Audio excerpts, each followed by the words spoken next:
All right, gentlemen, we are going to have an uncomfortable conversation today. It's going to be about our mental health. Mental health these days, of course, is at the forefront of a lot of people's minds, finally, but men are still being neglected in the conversation. And I think that's because we aren't good advocates for ourselves. So often you hear the phrase, man up, which essentially is stop complaining, suck it up, keep your shit to yourself, and go on doing about what you're supposed to do or what you're expected to do. Doesn't matter how you feel. If you have any kind of feeling of sadness or pain or emotional distraught, then sucks to suck it up, be a dude, and push on through it. Well, I don't think the sucking up thing is working that well. So according to, I'll read some statistics for you. I'm on the American Foundation for Suicide Prevention's website right now. I'm looking at suicide statistics that are taken from the Centers for Disease Control and Prevention Data and Statistics Fatal Injury Report for 2018. Here it states that suicide is the 10th leading cause of death in the United States. In 2018, almost 50,000 people died from suicide. In 2018, there were an estimated 1.4 million suicide attempts. If we get down to some more stats, the age-adjusted suicide rate in 2018 was 14.2 per 100,000 individuals. The rate of suicide is highest in middle-aged white men. And here's the real stat I wanted to talk about that's really helping bring about this conversation right now. In 2018, men died by suicide over 3.5 times more often than women. On average, there are 132 suicides per day. White males accounted for 69.67% of suicide deaths in 2018. In 2018, firearms accounted for 50.57% of all suicide deaths. So let's talk about that one, the second to last one again for a second here. White males alone, it's not even counting black males or other minority males, but white males alone accounted for almost 70% of suicide deaths in 2018. Well, if we're so stoic and sucking it up, why are we also sucking up bullets and killing ourselves so often? I mean, anecdotally, my experience as a paramedic, I responded to far more suicide attempts by women, but I've shown up to a lot more suicide fatalities by men. What's the core of this? Why are we offering ourselves like that? Why aren't we being strong and stoic and sucking it up and maybe that's just not the way to do it. I remember growing up and being around friends. I had a pretty blessed childhood, honestly. But I always remember that there's this masculine concept of be strong, like the strong silent type. You take a burden on your back and you just hustle through it. And I always had that. So every time I thought, okay, well, I've got this problem. Oh, well, someone else has it worse. I'm just going to shut up and keep pushing. And so much of a man's meaning seems to be tied into what we can provide. Not just who we are, or not even really who we are at all, but what can we do for other people? Can we protect? Can we earn money? Can we raise a family? Can we provide for ourselves? And I think right now, especially in the midst or at the end of COVID, if it is even the end, it's the end of a lot of jobs. It's the end of a lot of careers. And it's the end of a lot of financial security. And we've definitely seen suicide rates during this year increase. And I am terrified to see what they're going to be when the CDC reports on them in a year or two and finally gets all the data together. Because I know we're going to see a spike. And where's all this come from? Why are we so depressed but not talking about it? I think it ties into that toxic masculinity. Not so much as men being aggressive and going out there mistreating women, but the fact that we're mistreating ourselves. Like few people seem to care about men, and especially men are at the forefront of not caring about ourselves.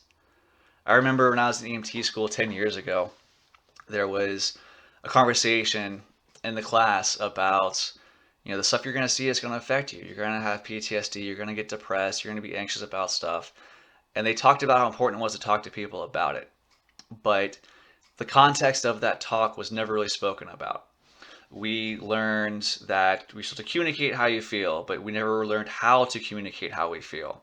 9 times out of 10, if the guys wanted to go hang out, we're gonna have some drinks. Alcohol is tied together with men expressing their feelings, and that is a negative thing. I talked about this quite a bit on last week's episode with Lauren from the Let's Fucking Talk podcast. And we dove into my story a lot more there too, and my struggles with PTSD, depression, anxiety, all of it, whether it be my motorcycle accident, 10 years as a 911 medic, stuff from my family. The whole story's there if you want to go back and dig in there. But long story short, I've seen some shit, I've been through some shit, and I have thought about and wanting to kill myself a lot. And I think that's something more men should be comfortable being able to say. We shouldn't ostracize people for having a thought that is the 10th leading killer of men in the United States, or of people in general in the United States. Why is it still so taboo? We can talk about sex with kids, not the pedophilia sense, but like we can talk about sexual education with young people. Like it's an uncomfortable conversation for sure, but statistics show that the more you educate kids for uncomfortable topics, the better they are equipped to handle those uncomfortable topics when they're confronted with them later in life. Teenage pregnancy rates are down. Uh, Kids with sexually transmitted infections, those rates are down because we're talking about it. But as soon as I'm saying, hey, I've thought about killing myself before, everyone kind of shuts down. I start getting messages whenever I even touch on the topics being like, hey, you're saying things that worry me. Are you okay? Like, what's going on? You can always reach out to me. I'm always here. Well, I'm okay, but overall, we're not. Like, we need to talk about this. We need to be able to come forth and say, hey, I'm not okay right now, and that needs to be okay. So how do we break past some of this stigma? Like this. We talk about it. We say, hey guys, it's okay to not be okay. It's okay to be like, hey, I'm having a bad day. I feel really depressed, and I don't know how I'm going to provide for myself, my family, and I don't feel like I'm useful anymore. So much of my self-confidence, and I think the self-confidence of a lot of other men, our meaning derives from what we do, what we can do for the community, what we can provide for our families, or what we can do for ourselves, whether that be wealth, physical stature, the way we look. All of it ties into we need to be needed. And if we're not, or we feel like we're not, we don't feel like we have any meaning. And that was one of the hardest things for me, was finally leaving emergency medical services after 10 years as a paramedic. My entire identity was tied into being a paramedic. But I've been doing it for so long with no balance in my life and no coping mechanisms and no ways to really communicate how I'm feeling, much less be able to work on the problems that I was confronted with. So when I finally stepped away, it was the hardest thing I'd ever done. And simultaneously the best thing too, because during that walking away process, I just put myself out there. I started writing early, a couple years ago, when I first started recognizing the symptoms of depression and PTSD in me. And I was writing in a way to force myself to express the way I was feeling so I could figure out what the fuck I was feeling so I can possibly address why I was upset. So let's say, okay, well, I'm writing today. Well, today I'm sad because I had this patient. It was a bad outcome and it made me sad. Or today I'm not feeling great. I don't know why. Or today the sun's low. It's gloomy outside. Like I live in Florida. My emotions very much swing with whether the sun's out or not. And on gloomy days, guess what? Your boy gets gloomy. But the cause of it isn't necessarily the biggest issue here that I'm trying to address. I'm not going to go in and life coach anybody and tell you how to fix your stuff. I can barely holding it together myself sometimes. But I'm just going to talk about it. And I want to create a narrative where we're able to say, hey, I'm a man, I'm strong, but I'm feeling weak right now. And that does not need to be something that takes away from the overall character of that man. Because I think so many times, I remember when I went to turn in my resignation and I was just devastated. I was terrified that everyone would look at me as a coward, as a pussy that couldn't do the job. And it was absolutely devastating going and doing that. But And one of the reasons I'll probably say I'm still here today is the fact I got overwhelming support within the first responder community, between the firefighters I know, paramedics, law enforcement. Almost everyone knew exactly what I was going through because they'd all been going through it themselves. And they supported me when I talked about it. I said, hey, I'm hurting, guys. Here's what I'm going through. And I didn't have anybody. If anyone disagreed with what I did, no one told me.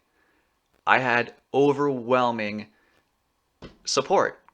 And it was humbling, amazing, and inspiring.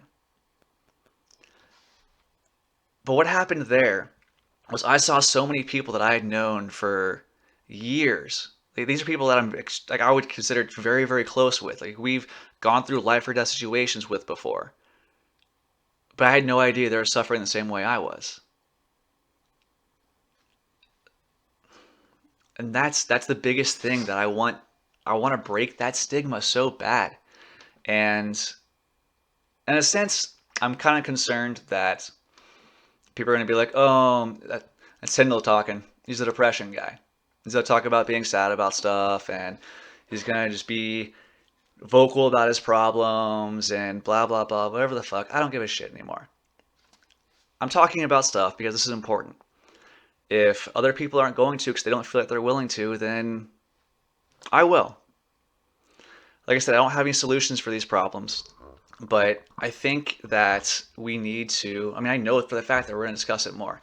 A big thing that I see happening with men, especially when it comes to dating, like straight men at least, when it comes to dating, there is such an aura of having to be macho and masculine and testosterone fueled. Like, I have seen women talk about a man that opened up to them and was emotional and may have cried in front of them, and they had a sense of disgust about it. And that disgusts me. We need to realize there is a balance between being a powerful human and being susceptible to all the other parts of the human experience. And spoiler alert, a lot of the human experience sucks sometimes. That suckage can make the good parts a lot better, but when you're really down like that, it seems like nothing else is ever going to happen.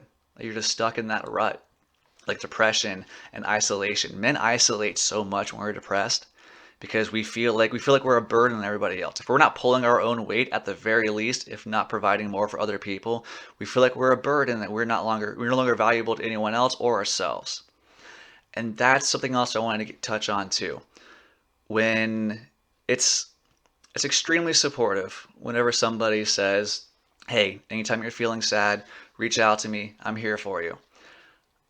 But we don't really reach out to people when we're sad. I do now and then when I'm having a really, really bad day, I'll reach out and be like, hey, I need some love, I need some affection. I'm having a rough time of it and I think I'm useless. Prove me wrong. But that is such a difficult thing to do and so few people do it. One of my closest friends that I've talked to every day for going on years was struggling hard and he took his life.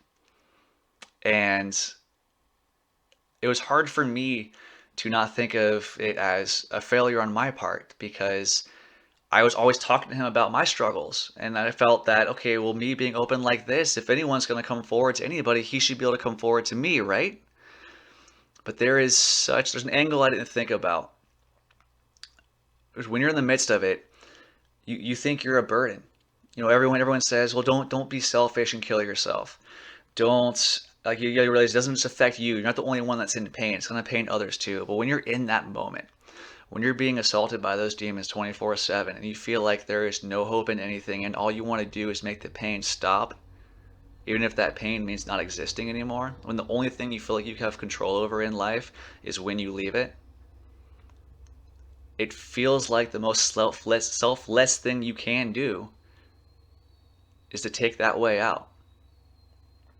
And the fucked up part was when I read his note, I got it. I was like, fuck, man. I wish I had reached out and done a buddy check, or I wish that you had been able to find the strength to say, hey, I'm struggling, but I understood where he was at. And as off-putting as this conversation is, I think a lot more of us understand that kind of thing than are willing to admit it. And it's tough. I mean, even there'll be days I'm going to work or other places or out in public where I'm just having a rough time of it, and I don't want to tell anyone else. I don't want to be looked at with judgment or looked at like I can't handle my job because I got watery eyes when I'm at work. Something I saw made me sad. It's There's a balance to it, as with everything, but we are far on the wrong side of the stoicism argument. There is a balance between being vigilant and being real and being in touch with yourself. And a huge part of why so many men feel like we are isolated is because we we don't really form deep emotional deep emotional contacts. What I'm looking for. That's why I don't do solo videos. I ramble and I forget where I'm at. We don't form good emotional relationships with other men. And a lot of that comes from, I mean, like when I was growing up, the word gay got thrown around as an insult, and it was something you didn't want to be. Gay was a form of being like, oh, you're weak, or you show any kind of emotion towards another guy. It's all this bullshit homophobia that's nothing but damaging to society and everyone in general, especially the homosexual community that does not deserve it. But that got thrown around, and you didn't want to be seen as weak or anything. We're all posturing, trying to prove ourselves. There's just lots of bullshit alpha attempts being made constantly, whether you're growing up or even now. And it's just such a bummer. Like, why can't I simultaneously be like, hey, I'm strong, I'm smart, I'm intelligent. I was a first responder for 10 years. I went through the fire academy at the age of 30. I led a whole squad through it in the midst of depression and PTSD. Why can't I talk about how hard that was for me and then still be seen as a strong individual? Why can't we give acknowledgement and praise for things what like Terry Crews did, coming forward talking about times when he'd been a victim of sexual assault. I mean, you look at Johnny Depp's situation too. Like you have this idea because we're typically larger in stature and typically have more bone density or thicker muscle fiber, whatever dumb thing you want to say about the physical prowess of men versus women. Society is not equal in that regard. And I'm not coming out like a men's activist or trying to get more rights for men. Like we're still doing pretty well when it comes to that. But when it comes to mental health, we're obviously suffering. And there is a way that we can incorporate the positive aspects of masculinity and the positive aspects of what were traditionally considered feminine qualities, like being in touch with your emotions, being self-aware, paying attention to the way you impact the world. Something else we talked about briefly in last week's episode was the way men typically have forward blinders on going through life because we're so obsessed with meaning being what we can provide and how useful we are to society that we're often not cognizant of the way our actions affect those around us. And that leads to us not being very self-aware of who we are either. If we're so focused on who you want to be, you're not going to see where you're at. And that's where that struggle comes through. Because you think, oh, if I can just become this, or if I reach this goal, if I get to this, like if I obtain this title at work, or I get this promotion, then things will be okay. I'll achieve this. Well, guess what? Spoiler alert number two, that doesn't mean shit. If you're miserable, if you're unfulfilled, if you don't have meaning, if you don't have community, if you don't have people who'll reach out to you and do a buddy check and be like, hey, you doing okay, man? What's going on? Talk to me for real. How do you feel about this? If you don't have that, you don't have anything. Everything else is going to fall by the wayside. I mean, if you look at the depression, like some of the people that you would think have everything in life end up taking theirs. People like Robin Williams. People like, I mean, you've got Kurt Cobain. I mean, you can name, unfortunately, hundreds of people that were celebrities or in the spotlight or very successful that you thought had it all. They had status, they had power. Did they have community? Like, do they have brothers, sisters, family? And family not being blood, but being people that are there to support you. They're going to love you unconditionally. I always found it humorous when I was younger that so many times you would hear about men who solicited prostitutes who wouldn't even engage in sex with them. They would just talk with them. And I think that is an extremely telling sign of what men are really, really needing. It's not necessarily physical connection, it's that emotional connection, or just someone to listen to us talk. Because how many times you just called your buddy up and being like, hey man, you want to go get a beer? Okay, cool. And then you're talking about sports or whatever interests you have. For me, it's D&D and other nerdy things like that. But when's the last time, like, have you ever called your buddy and be like, hey, how are you feeling today? Not physically, but like emotionally. Is anything bothering you? Do you have any relationship problems going on? If you have people, statistically, you are at far more risk for suicide or suicidal thoughts if you are male, if you are in middle age is the biggest one. Between the ages of 20 and 30 are pretty bad lately too. But the big ones are if you recently had some kind of relationship issue, like where you're feeling lonely, or if you're having issues with job or finances. There's a lot of that going on now. Again, like the entire world essentially, excuse me, is socially distant. And that social distance comes with emotional distance as well.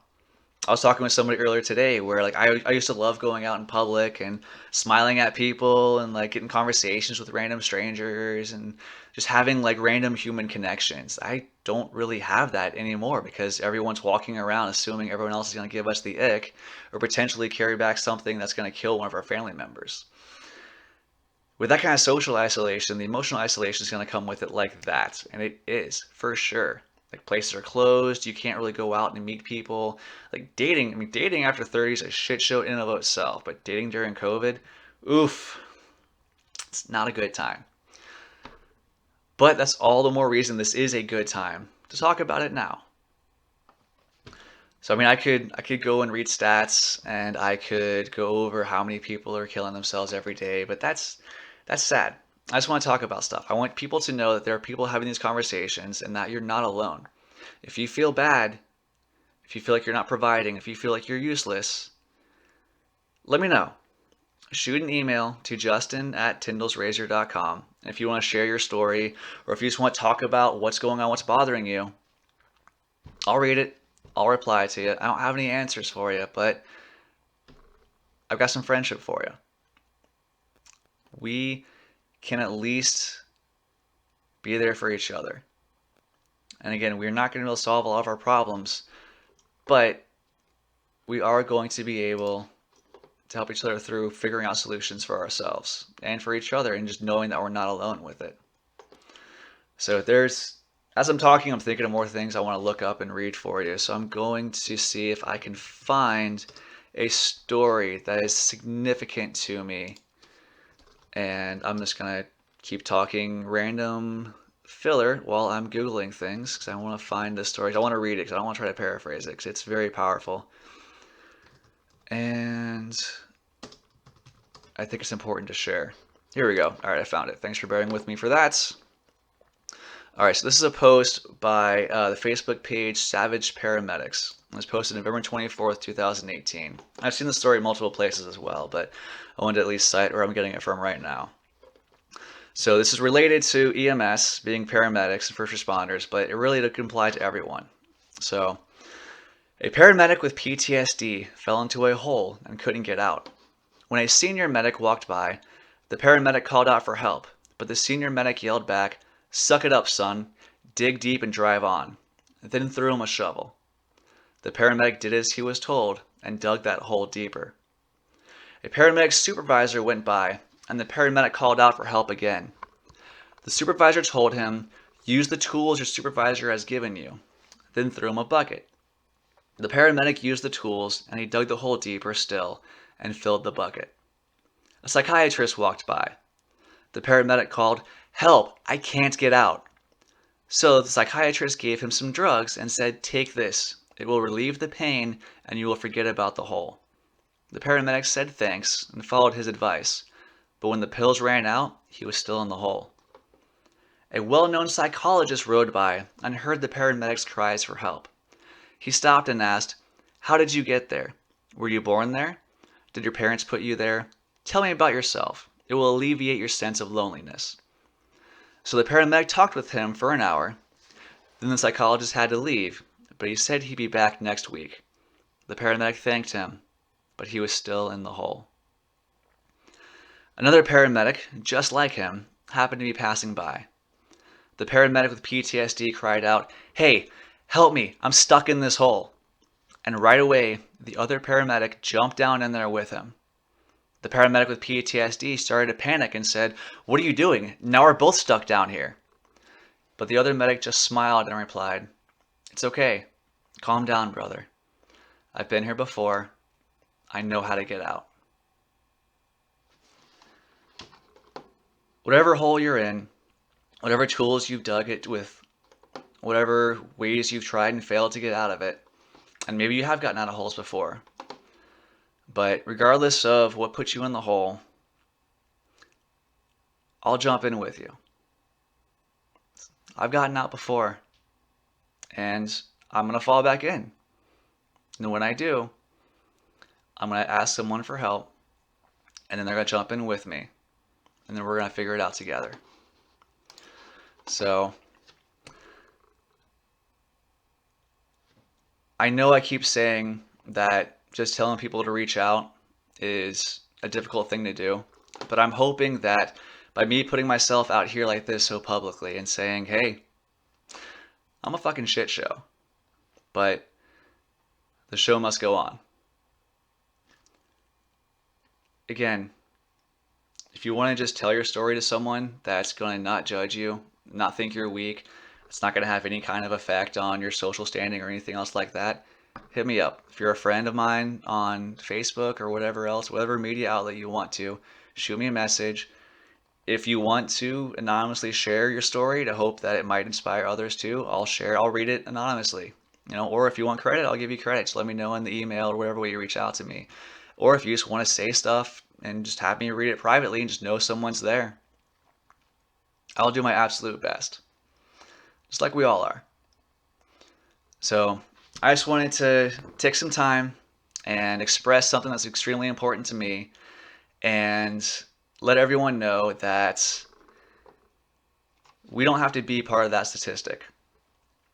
And as soon as men start giving a shit about each other, we'll start caring about ourselves too. Because it takes a lot to look in the mirror and say you love the guy looking back. But I'm starting to. And I really hope that this may help you see that same mirror and see your face and smile instead of looking away. Love you guys. Be safe, be healthy, and if you're not okay, it's okay. We'll figure it out. I'll see you in the next hole. Bye.